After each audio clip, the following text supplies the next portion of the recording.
Hannah Murray on TRE in the afternoon. TRE's Entrepreneur of the Week. And my Entrepreneur of the Week today is Sam Teale. He is the founder and CEO of Sam Teale Productions, an award-winning UK-based video production company specialising in emotional, story-driven commercial content, TV adverts and documentaries. How are you, Sam? I am terrific. Hannah, thank you for having me. I'm so excited. It's a pleasure. It's lovely to have you with us. And I think your story and your journey really needs to be told because it's seriously impressive. I mean, you started working and making videos when you were just 14. Yeah. No, it is. It's nuts. And now I'm sat here at 23, 13 people on the team. We had 7 shoots last year. No, that's it. 7 shoots, full stop. No, 7 different countries, 3 US states. We just bloody won Marks and Spencer's, which is nuts. So the journey's amazing. Crazy. But yeah, started when I was 14. I'm now 23 and the journey's been crazy. So tell us what happened when you were 14. You were making videos for Go Henry. How did that happen? How did that come about? Yeah, so I think every young person in one time in life wanted to be a YouTuber. I think now mostly it's people want to be TikTokers, whatever. But I wanted to be a YouTuber, so I created a YouTube channel where I reviewed technology products because everyone cares what a 14-year-old's got to say about. I think it was a Bluetooth speaker I was reviewing. No one watched it, but my mum and my dad and maybe my sister. But then my dad bought me a Go Henry card, so I thought, I'll just review Go Henry because that makes a lot of sense. Did that. So for people who don't know, I was just going to say, for people who don't know, explain what Go Henry is. Yeah, so it's a debit card for young people. Like when you're a child and you want to feel like an adult, get a Go Henry card. You can add spending goals in there. I think now they've just added investments and stuff, which is incredible for young people to get their heads around. But they didn't have that at the time. So yeah, I reviewed it from the fact of being a 14-year-old going to Morrison's buying my sweets, and instead of handing them coins, I'd tap my card. But yeah, made that YouTube video. They then commented on it, did Go Henry, and said, "Can we use it on our channel?" I checked their YouTube channel; they had no videos. So I live by the motto: if you don't ask, you don't get. So I just emailed them and said, why don't I make all your videos? And they came back and said, yeah, we agreed, £50 a video. I used to go to the toilet at dinner time. They used to send me a brief. I used to go home, make the video, send it to them. They'd add £50 to my account, bang. And that was I started making money on YouTube, if you like, with video when I was a kid. So then, yeah, I was like, if I can do that as a young kid, I got loads of rubbish for it at school, but I didn't care because I thought, if I can do this now, then hopefully it'll grow into something. And then, ended up with me being behind the camera. And we was in India with you last year with Louise, the CEO of Go Henry, a massive full circle moment where if it wasn't for her and Go Henry's bit in my story, I don't know where I'd be. And now, we get into it with Go Henry and Louise, and I was an ambassador for them last year on their Dream Big competition where I was judging. It was crazy. It's nuts. Fantastic. So you actually founded this company, your company, when you were 17. Is that right? Yeah. So it was during COVID times. Everyone was closing. But just before COVID, actually, I got a job with Budweiser when I was 16, 17-ish. And I couldn't even legally drink Budweiser, obviously. And they were paying an invoice. So I was like, if this is happening now, let's see what happens. And then lockdown happened. I went on a few calls, networking calls. I made a promise to myself that I'll come out of the pandemic stronger than when I entered it. And I just met an accountant on a Zoom call and I asked her how to start a business, and she gave me half an hour of her time and showed me the process, and then I just did it. And I thought, I'm here now. And then, that's the story of the creation of it. The 20th of June 2020, I think, is our day. And we're going to turn 6 this year, which is just nuts. Oh, what the hell? Fantastic. Yeah, I mean, I was going to ask you, even the idea of setting up a company, unless you've done it before, you don't automatically know how to do that. So you just went out there and asked someone. Yeah, because I think that's the crazy thing about life. Everyone always knows the answer. There's always someone who has an answer to your question. It's just a case of asking the right people and asking the right questions. And I learned that from a young age that school doesn't set you up for success in business. You're taught nothing about how to start a business or the legalities of it.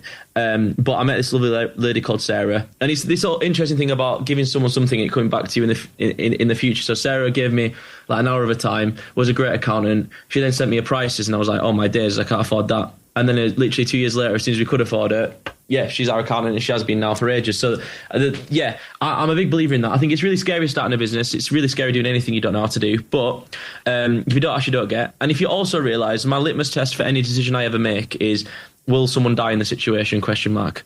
So if I'm scared about something, will someone die? And if the answer to that is no, then I just do it, because why not?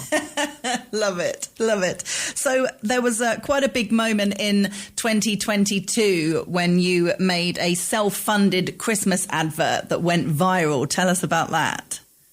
Yeah, so obviously in the UK, there's a big tradition of Christmas adverts generally, that all those big supermarkets do, and they spend a lot of money on it.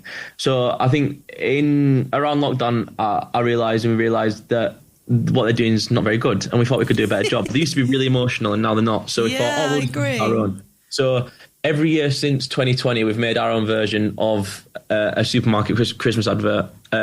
2020, it was about supporting local businesses. 2021, it was about seeing your family after lockdown. And then, 2022, we realised that there's a massive cost of living crisis here, and no one's talking about it. And what we didn't actually realise was affecting the rest of the world. We didn't even think about that once. So I went to Manchester, met a friend, and he told me that his girlfriend is a dental nurse, and a kid actually came in, and when asked what they were getting for Christmas this year, they replied with Santa is ill. So I took that back to the office, wrote it on the board, and we built a whole 4-minute concept of like a short film advert type of thing out of it. And then released it on the 1st of December 2022, and it got 40 million views. It bet John Lewis. They spent something like £750 million. We spent £4,000 and bet them. And it went viral everywhere, like all over America, all over Australia, all over the UK. It was on all the TV channels. It was nuts. And that really kind of cemented us as being like a production company to watch, if you like. Yeah, definitely. And when you're making content, whether you're creating something fictional like that, or if you're making a documentary with real people, with real things that are happening, how important are emotions, do you think? There's nothing leaves our office without making you feel a certain way. I think it's so important. I think certainly in the world we live in now, with artificial intelligence and everything being so quick and easy, and like there's a big element of human connection that's lost with all of that. And I think a great thing about video, and the reason why I love it, is me being able to have the power, and us as a team of creatives to be able to have the power to make you cry after watching some content, I think is incredible and so powerful. Like, one of our videos was played at a charity event that happened 2 nights ago. They raised £1.2 million in that night, and our video helped to do that. And that is the power of emotional content. Like, if you can bring people out of their life into someone else's life, and just put them there for a little bit and make them realise how lucky they are, make them realise how much these people need your help in certain situations, the outcome and the power and the result of that is massive. Like the go-kart, for example, which we talked about, the advert that went viral. We had people commenting on that advert that changed how they celebrated Christmas down to our film. There was a dad who, there was someone who decided to donate their savings to like a children's home to buy kids presents. There was a mum who said, I was going to get my kid an iPad this year, but I've halved the budget. And he said, I'm going to spend half of it on, I've actually got my daughter, like she's got me. That's point number 1. But point number 2 is I'm going to spend the money elsewhere to help other young people and kids. And that there was, the proof was in the pudding, where I can talk about how important emotion is, but when you can actually see it with in real life and see the effects that can be had from moving people, it's massive. And it's my favourite thing. It's a thing that like wakes me up. We saw it last year when we was in India together on the Rickshaw Rally, which was totally, absolutely incredible. And some incredible, was it 54 women? Yeah. Was it last Yeah. Yeah, I always get mixed up. Yeah, 54 women having a tuk-tuk race from the south of India, from Chennai to Goa, to raise money for women and girls in Chennai. The concept is incredible, but how difficult that trip was to put into words, it's really difficult. What the documentary did, and what we've just come back actually from India, literally last week for round 2 of it with a different group of people. But that challenge is so hard, and I think for you to come home and tell people about it, that's half the story. But to be able to watch it back and look at the documentary on YouTube, to really see how hard it was, and to see where the money's going and how it's going to help and benefit people over there, it is crazy. Like, sorry, I went on a rant there. I just love it. Emotion is important. Oh, definitely. Totally agree. And the emotions came through from the Let's Go, a documentary that you made from last year, because it is difficult to explain. And it's one of those experiences, like, I remember a lot of us talking about the fact, like, when celebrities go on, I'm a celebrity and things like that, and they always say to each other, no one will get this experience apart from us. We have this bond for life. We've shared something that nobody else will ever really understand. But the documentary documentary definitely allows people who weren't on the trip to really get an idea because of the emotions coming through. Yeah, and I think that's what's so beautiful, and I think so important, because especially the trip that we just returned from, Let's Go Part 2, if you like, we learned so much as creatives, me and Taylor, about how we can operate differently. And one of the things we did is, yes, we created the documentary, but the daily edits we created last time, and we really up-leveled them this year. So when the people on the trip can post a video after a mad day and people back home can see what's happening and donate more money, I think that was so important. And the different stories we told each day was incredible. The power and the amount of power it takes personally and emotionally from you guys to do that is not normal. And it's not a normal thing to go and drive on Indian roads and have breakdowns every 2 seconds and to see the sights that you see. There was one group last week that we filmed them coming back in. They got in at about 9 p.m. at night. It was pitch black. The tuk-tuks don't have lights, and they were all shook up. And we got the cameras in the face. I was like, what's up? And they saw a lady step out of the road and do a somersault after being hit by a motorcycle. And she was all right, because India's crazy. She walked back up afterwards and was fine. But that was not a normal sight, and that is what is India's littered by. That's why it's beautiful, but it's littered by all these little things. So see that, plus see the fact you're driving a tuk-tuk for the first time in your life, plus you're driving a tuk-tuk on the mad roads, plus you're dealing with breakdowns, you're dealing with people take pictures of you. Like, it's a mad concoction, and I think we had a lot of fun documenting it. And the other part of it as well is me and Taylor, as the only 2 men on the trip, is such a big honour, and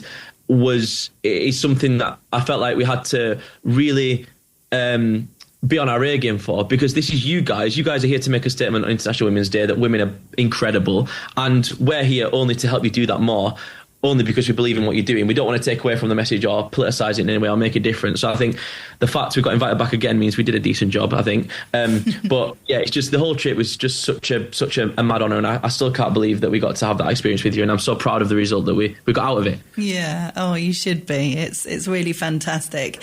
And you mentioned the editing. That's something that you and your company really take pride in, editing super quickly. I mean, video editing, I've just started having a little go myself with like some social media clips that we do when recording the interviews. It takes a lot of time, and you want to do it well, which you do, so the better you want it to become, the more time it takes. And you guys, the turnaround is incredibly quick. The fact that you're filming and editing in under 24 hours sometimes is insane. Most companies would not do that. Yeah, no, it's crazy. It's crazy. The workload on our shoulders is quite a bit, but the result of it, like I mentioned earlier, it outweighs it massively. Like the pride we feel when we play that clip out to you while you're eating your tea, and you can see how mad the day has been through the eyes of the camera, or how it does on social media, like while we're sleeping, because with the Indian time zones, if we post it about like midnight, 1 a.m, it's early in the UK, so it does well on socials. So it's it's the result of it is so worth it. But I think that's another point of difference with us, as you mentioned. Like, us as a young team, we have some mad capabilities. I think that's the other part. Sorry, I didn't mention that. 13 people with the average age of 23. Like, we're all young. But I love it because we see content differently. And I think that then allows us, when it comes to the edit, to work faster, as we've just mentioned. But also, my favourite thing when I first started out was editing something as soon as it happened, because there's emotions that happen during the day that you forget about a week later. And I think as we grew as a company,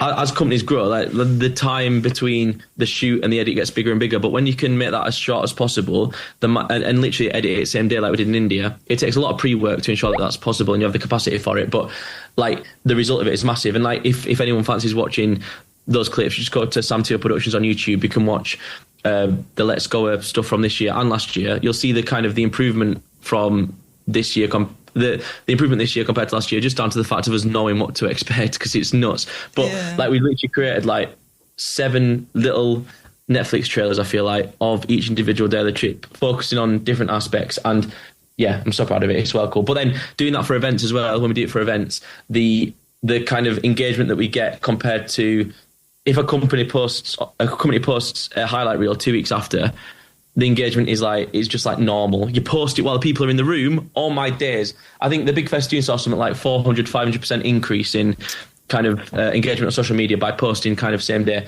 And it's like, if you're going to do an event and have people come and spend like time with you, then the least they can do is just share and like and comment on a post because you're telling them to do it, and actually they're proud to be where they are right now. Yeah. You ask them to do that in 2 weeks' time, the board have moved on. So yeah, we've got a few events this year where we're doing that too, and I'm very excited. Yeah, nice one. And you mentioned Marks and Spencer's earlier. So what's the deal with that? You won an account against, well, goodness knows who. Well, yeah. So as I said earlier, my whole belief is if you don't ask, you don't get. So I saw an opportunity, and I just messaged the CEO on Instagram and I said, please, could I treat you to a coffee? And by some miracle, he said yes. Went to M&S HQ, told them about what we do. And the week after, I was then sat in the same boardroom with the CEO and the head of marketing for M&S Home and M&S Food and Fashion, the two basic marketing directors and the CEO. And yeah, we've got our first job that we're working on with them as we speak right now, which I can't talk about, but it's fun. And we've got a few other jobs in the pipeline as well with them. And I hope the more we do, the more we smash it, and therefore the more opportunity we get in the future. I would like to place on record that one day I would like to do their Christmas advert. Don't know when that will happen, but it's going to happen one day and I can't wait. I'm sure it is. I have every faith in you, Sam. Brilliant.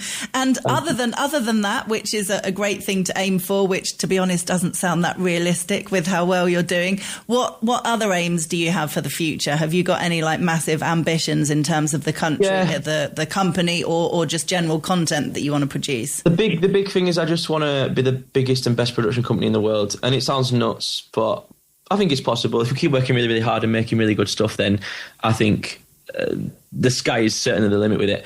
I want to keep just making incredible talent, and not making talent, nurturing talent. The team we've got now, as I said, is fairly young, but we had Zach, who's 18, who shot in Sydney in December. Like, he's 18, he joined us straight from college and can say he worked in Sydney for a week shooting. That's not normal, but that's because he's worked really hard and he's had great teachers in the office and he's believed in himself.